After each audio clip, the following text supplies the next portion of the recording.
Imagine pagar um ingresso de cinema para ver um trem andando em direção à tela e sair correndo da sala achando que ia morrer atropelado. Parece piada, mas em 1895 isso era o ápice do realismo. Hoje nós gastamos bilhões de dólares em telas IMAX e efeitos visuais gerados por inteligência artificial.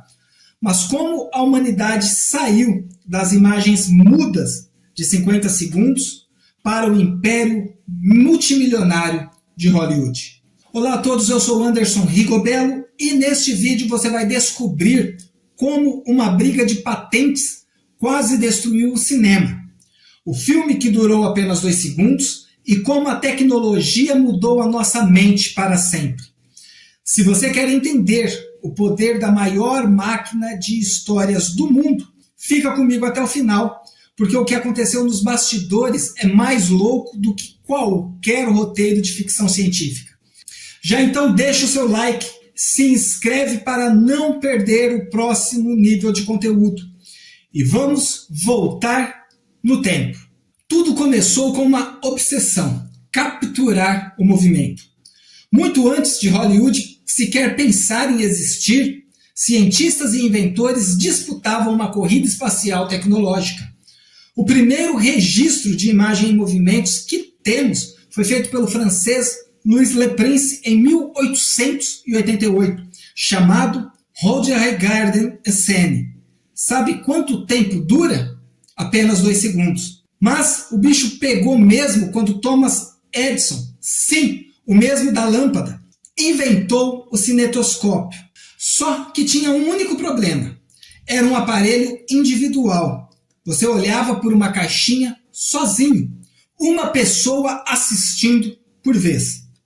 E aí então entram em cena os heróis da nossa primeira era, os irmãos Lumière, que lá na França, em 28 de dezembro de 1895, no porão de um café em Paris, eles conseguem realizar a primeira exibição pública e paga da história, com o cinematógrafo. Ele não só gravava, como projetava para uma sala cheia. E um fato curioso em relação a essa primeira exibição é de que a lenda diz que quando o curta A Chegada do Trem à Estação foi exibido, o público entrou em pânico e correu para o fundo da sala.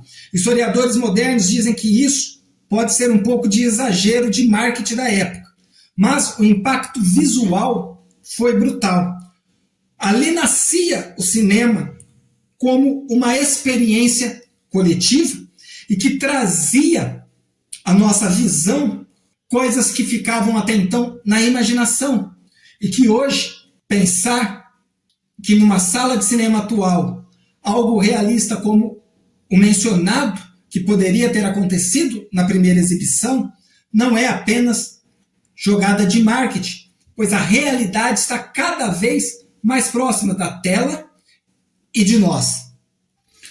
No começo, o cinema era só documentar a realidade. Pessoas andando, fábricas abrindo, mas um homem chamado Georges Méliès, que era mágico de teatro, percebeu o verdadeiro potencial da parada. Ele inventou os efeitos especiais e em 1902, apenas 7 anos após a exibição dos irmãos Lumière, ele lançou Viagem à Lua, o primeiro grande clássico de ficção científica, com a icônica cena do foguete cravado no olho da Lua. Méliès usou cortes de câmera para fazer coisas sumirem, dupla exposição e até pintou os rolos de filme à mão, frame por frame, para poder ter cor. Mas enquanto a arte voava na Europa, nos Estados Unidos o cinema virou uma guerra de gangues jurídicas. Thomas Edison criou o Motion Pictures Patents Company e queria o monopólio absoluto de todas as câmeras e projetores. Se você fizesse um filme sem pagar os royalties a ele, capangas armados podiam quebrar o seu set de filmagem.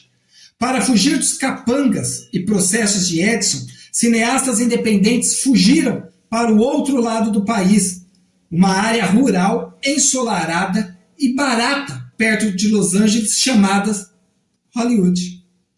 A escolha foi puramente estratégica.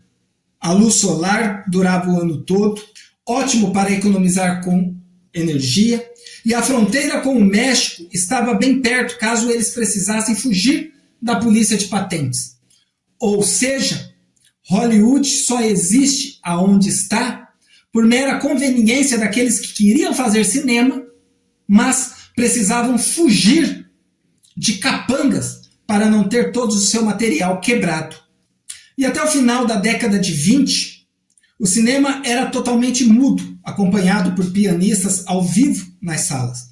Isso mudou drasticamente em 1927 com O Cantor de Jazz, o primeiro filme com diálogos sincronizados. A frase marcante do ator Al Johnson previu o futuro. Esperem um minuto, vocês ainda não ouviram nada. Foi uma revolução brutal. Astros de cinema mudo que tinham vozes ruins ou sotaques carregados perderam então o emprego da noite para o dia. As salas de cinema tiveram que gastar fortunas para se adaptar ao som. Logo depois, a cor dominou o mundo com o sistema Technicolor. Filmes como O Mágico de Oz e O Vento Levou, ambos de 1939, provaram que o cinema não era mais uma cópia da realidade, mas uma fábrica de sonhos perfeitamente colorida e sonora. Era o início da era de ouro de Hollywood, onde os grandes estúdios mandavam em tudo. Nos anos 50, o cinema quase morreu. E sabe qual foi o motivo? A televisão invadiu as casas das pessoas. Para que pagar ingressos se você podia ver histórias de graça no sofá? A resposta dos cinemas foi o gigantismo. Inventaram telas gigantescas como o CinemaScope, o som estéreo e até os óculos 3D primitivos.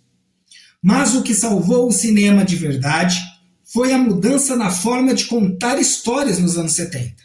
Apareceram jovens diretores como Steven Spielberg e George Lucas, com Tubarão, de 1975, Star Wars, 1977. Eles criaram um conceito de blockbusters de verão. Filmes altamente comerciais, cheios de efeitos, lançados simultaneamente em milhares de salas e acompanhados por brinquedos, camisetas e produtos licenciados. E o cinema virou o maior negócio da cultura pop. Daí para frente, a tecnologia atropelou. Em 1993, Jurassic Park provou que a computação gráfica, o CGI, conseguia recriar a vida de forma perfeita. Em 1995, Toy Story se tornou o primeiro longa 100% digital. Em 2009, Avatar revolucionou o 3D moderno e a captura de movimentos. Hoje nós vivemos a era dos streamings e das telas verticais no bolso. O cinema mudou de formato dezenas de vezes nos últimos 130 anos. Foi de 2 segundos para 3 horas. Do mudo ao Dolby Atmos. Da película de nitrato, altamente inflamável, para os pixels digitais. Mas a essência continua exatamente a mesma dos irmãos Lumière naquele café em Paris. A nossa necessidade humana de sentar no escuro e se emocionar com uma boa história. E por falar em contar boas histórias, você já reparou como o mundo digital hoje exige que você saiba criar conteúdos que prendam realmente a atenção, assim como os grandes diretores fazem? E é por isso que o Sessão Pixels, a partir de hoje, vai contar a história do cinema, da televisão, de filmes, séries, programas, tudo relacionado à sétima arte que nós tanto amamos e que nos traz, muitas vezes até mesmo, uma nova visão de mundo, de mercado, que geram e alimentam tantos sonhos. Então compartilhe esse vídeo, deixe o seu comentário, venha fazer essa viagem pela história do cinema todas as semanas. Até o nosso próximo vídeo.